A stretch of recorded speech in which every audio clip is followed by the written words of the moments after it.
Assalamualaikum warahmatullahi wabarakatuh. Baiklah, di sini saya akan melanjutkan materi yang selanjutnya yaitu tentang topologi jaringan komputer. Jadi, topologi jaringan komputer itu merupakan suatu metode atau cara menghubungkan lebih dari satu komputer agar dapat saling berkomunikasi dan bertukar data dengan menggunakan kabel ataupun nirkabel atau yang bisa kita kenal tanpa kabel. Jadi dan macam-macam topologi yaitu ada topologi bus. Topologi bus merupakan topologi yang banyak digunakan pada masa penggunaan kabel, spesifikasi, dan menjamur. Ciri-ciri topologi bus ini yaitu teknologi lama dihubungkan dengan satu kabel dalam satu baris. Kedua, tidak membutuhkan peralatan aktif untuk menghubungkan terminal atau komputer. Tiga, sangat berpengaruh pada unjuk kerja komunikasi dan hanya bisa digunakan oleh satu komputer. Empat, itu kabel cut dan digunakan konektor BNC tipe T. Di ujung kabel dipasang 50 ohm. Dan adapun yang kedua yaitu dari topologi yang kedua yaitu topologi star atau topologi bintang. Topologi bintang merupakan bentuk topologi jaringan yang berupa konvergensi dari node tengah ke setiap node atau pengguna. Kelebihan dari topologi bintang ini yaitu kerusakan pada satu saluran hanya akan mempengaruhi jaringan pada saluran tersebut dan stasiun yang terpaut. Tingkat keamanan termasuk tinggi, tahan terhadap lalu lintas jaringan yang sibuk, akses kontrol terpusat, paling fleksibel.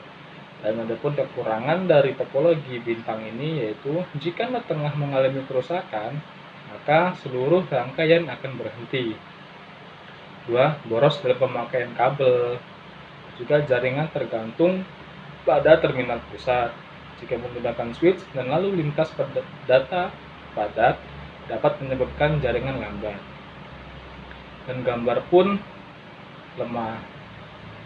Gambar pun susah gitu. Ada yang ketiga itu ada topologi cincin.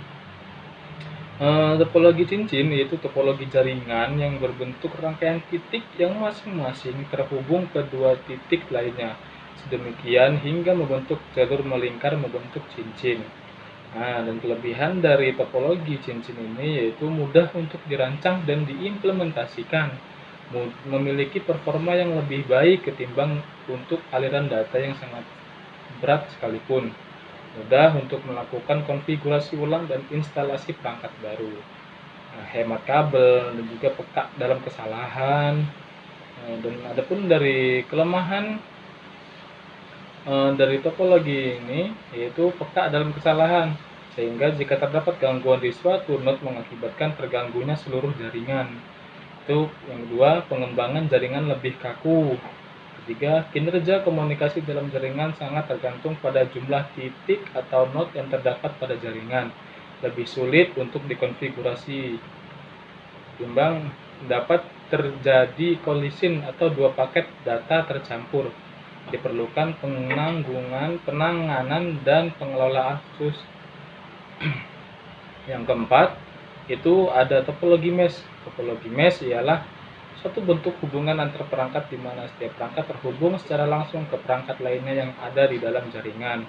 Nah, adapun kelebihan dari topologi mesh ini yaitu hubungan link menjamin data langsung dikirimkan ke komputer tujuan tanpa harus melalui komputer lainnya, sehingga dapat lebih cepat karena satu link digunakan khusus untuk berkomunikasi dengan komputer yang dituju saja. Memiliki robust, yaitu privasi dan security pada topologi mesh lebih terjamin. Dan ada kekurangan dari topologi mesh yaitu membutuhkan banyak kabel.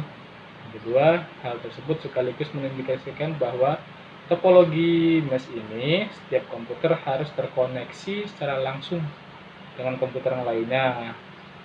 Banyaknya kabel yang digunakan juga topologi pohon yang selanjutnya yaitu ada topologi pohon atau topologi tree. Topologi pohon adalah kombinasi karakteristik antara topologi bintang dan topologi bus. Nah, ciri-ciri dari topologi pohon ini yaitu dari keunggulannya, jaringan pohon ini seperti ini adalah dapat terbentuknya suatu kelompok yang dibutuhkan pada setiap saat. Contohnya, perusahaan dapat membentuk kelompok yang terdiri atas terminal pembukaan, serta pada kelompok lain dibentuk untuk terminal penjualan. Dan dari kelemahannya, apabila simpul yang lebih tinggi kemudian tidak berfungsi, maka kelompok lainnya yang berada di bawahnya akhirnya juga menjadi tidak efektif. Yang selanjutnya yaitu ada topologi linier. Topologi linier yang biasa disebut juga dengan dari gabungan atau topologi bus beruntut. Nah, tata letak ini termasuk tata letak umum. Satu kabel utama menghubungkan tiap titik sambungan yang atau komputer yang dihubungkan dengan menyambung yang disebut dengan penyambung T, dan pada ujungnya harus diakhiri dengan sebuah penamat. Nah, keuntungan dari topologi linier yaitu lebih hemat kabel, terus tata letak kabel sederhana, mudah dikembangkan, tidak butuh kendali pusat, penambahan maupun pengurangan penamat dapat dilakukan tanpa mengganggu operasi yang berjalan.